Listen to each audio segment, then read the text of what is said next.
Hello दोस्तों, आज हम पढ़ाएंगे रस। हमारा चैनल है मोहम्मद हामिद मैथ। डालिए हमारा वीडियो आएगा। अगर हमारे चैनल पर पहली बार आए तो लाइक कीजिए और सब्सक्राइब भी कीजिए। तो आइए हम आगे बढ़ते हैं। रस का शाब्दिक अर्थ होता है आनंद। इसमें किसी में आनंद मिले उसे हम रस कहते हैं। अब रस किसे कहते हैं?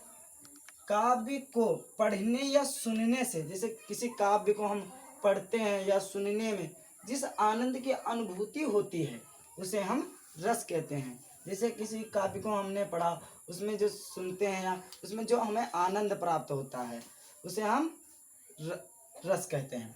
अब रस कितने प्रकार? अब पहला रस हमारा क्या है? श्रृंगार रस। देखो, इसका अस्थाई भाव रत है। मेन चीज इसका अस्थाई भाव याद करना पड़ेगा। अगर अस्थाई भाव नहीं है तो गलत हो जाएगा। तो इसका अस्थाई भाव रति है। ये इसका अस्थाई भाव रति है। इसके अंतर्गत नायक और नायिका के मन में रत या प्रेम उत्पन्न होता है, उसे हम श्रृंगार रस कहते हैं। फिर से देखते हैं याद करने के लिए। इसका अस्थाई भाव रति होता है। इसके अंतर्गत नायक और नायिका के मन में जो रत या प्रेम उत्पन्न होता है उसे हम श्रृंगार रस कहते हैं। श्रृंगार रस में सुंदर वन, बसंत ऋतु, प्राकृतिक इत्यादि का वर्णन होता है। अब श्रृंगार रस कितने प्रकार के होते हैं? श्रृंगार रस दो प्रकार के होते हैं। पहला कौन सा है? संयोग रस। दूसरा है वियोग रस। अब संयोग रस किसे कहते हैं? जब नायक और नायिका के आपस में मिलते हैं तो उसे जो प्रेम उत्पन्न होता है उसे हम संयोग रस कहते हैं। इसका उदाहरण देख लीजिए। बसो मेरे नैनन में नंदलाल, मोर मुकुट मकरा कृत कुंडल, अरुण तिलक दिए भाल। ये हमारा हो गया संयोग रस का। अब हम आगे बढ़ते हैं वियोग रस की। तो बच्चों, हम आगे वियोग रस। तो वियोग रस किसे कहते हैं? जब नायक और नायिका का विछड़न में जो प्रेम दुख उत्पन्न होता है उसे हम वियोग रस कहते हैं। जैसे संयोग रस में जब नायक और नायक मिलते हैं तो उसमें जो प्रेम उत्पन्न होता है तो उसे हम संयोग रस कहते हैं। और वियोग रस में उसका उल्टा है। जब नायक और नायिका का विछड़न होता है उसमें जो दुख उत्पन्न होता है उसे हम वियोग रस कहते हैं। उदाहरण इसका बता दिए। देखिए, अरे बता दो मुझे कहाँ प्रवासी है मेरा, इसी बाबले से मिलने के लिए डाल रही हूँ फेरा। ये आपका उदाहरण हो गया। अब हमारा दूसरा रस क्या है? हास्य रस। हास्य रस तो सभी लोग जानते हो, जिसमें हंसी आए उसी को हम हास्य रस कहते हैं। तो हास्य रस देखिए, इसका अस्थाई भाव हास्य होता है। इसका अस्थाई भाव क्या होता है? हास्य होता है। इसका अस्थाई भाव क्या होता है? हास्य होता है। इसके अंतर्गत वेशभूषण, वाणी, शारीरिक बनावट इत्यादि को देखकर मन में जो हमारा हास्य का भाव उत्पन्न होता है उसे हम हास्य रस कहते हैं। यानी इसका अस्थाई भाव हास्य। इसके अंदर किसी का हम वेशभूषण, जैसे कपड़ा पहनते हैं तो उसकी बनावट देखते हैं, या किसी शरीर की बनावट देखते हैं तो हमारे मन में जो हंसी उत्पन्न होती है उसी को हम हास्य रस कहते हैं। ये सिंपल से वैसे हास्य रस सबको याद रहता है। अब इसका उदाहरण देख लीजिए, कितना अच्छा उदाहरण है। सीरा पर गंगा हंसे, ध्यान से सुनिए तभी मजा आएगा इसमें। सीरा पर गंगा हंसे, भुजानी में भुजंग है, वो हास्य ही को दंगा भयो, नंगा के विवाह में है दमदार। बढ़िया। तो ये हमारा हास्य रस हो गया। अब आगे हम बढ़ते हैं वीर रस के लिए, जो एग्जाम में ज़्यादातर आते हैं। हम 5 रस पढ़ाएंगे। तो हेलो दोस्तों, ये है हमारा वीर रस। इसका अस्थाई भाव उत्साह होता है। क्या होता है? उत्साह। इसके अंतर्गत जब युद्ध या कभी किसी कठिन काम को करने लिए हमारे मन में जो उत्साह का भाव उत्पन्न होता है उसे हम वीर रस कहते हैं। इसका उदाहरण देखिए। थी अंधेरी रात, अर्जुन बाग में खड़ा, हाथ में तलवार कंधे पर धनुष पड़ा। ये हमारा करुण रस देखिए। इसका अस्थाई भाव क्या होता है? शोक होता है।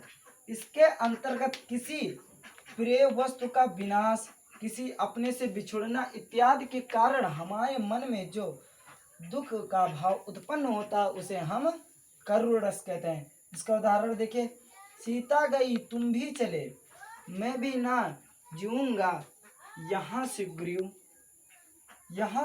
बोले, साथ में सब जाएंगे वानर वहां। ये हमारा चौथा। अब हमारा लास्ट रस बचेगा। अब लास्ट बताएंगे, इसके बाद हम ये भी बता देंगे, एक ट्रिक हम बताएंगे कि इतना मत लिखिए, एक ट्रिक से हम बताएंगे, और ट्रिक से भी आप निकालेंगे। बस इस सभी का अस्थाई भाव पता होना चाहिए। तो हेलो दोस्तों, हमारा रस क्या है? शांत रस है। ठीक है, इसका अस्थाई भाव निर्वेद है। क्या अस्थाई भाव है? निर्वेद है।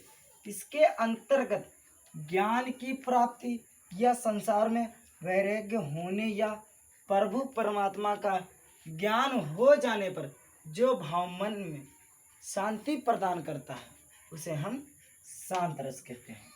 उदाहरण देख लीजिए, जब मैं था तब हरि नाही, अब हरि है मैं नाही, सब अंधियारा मिट गया, जब दीपक देखा माहिर। ये हमारा रस समाप्त। अब हम आपको ट्रिक बताते हैं रस, एक छोटा सा। इस ट्रिक से आप चाहे जो रस का आ जाए, बस उसका अस्थाई भाव पता होना चाहिए। हम आराम से लिखिए। जैसे हम यहाँ पर कोई भी रस ले लेते हैं। चलो हम यहाँ पर क्या लेते हैं? करुण रस लेते हैं। करुण रस ले लिया। करुण रस हमने ले लिया। तो यहाँ पर लिखेंगे करुण रस का स्थायी भाव क्या है? शोक। तो लिखेंगे शोक नामक अस्थाई भाव जब विभाव अनुभाव व संचारी भावों से संयोग करता है तो उसे क्या कहते हैं? करुण रस कहलाता है। तो उसे करुण रस कहलाता।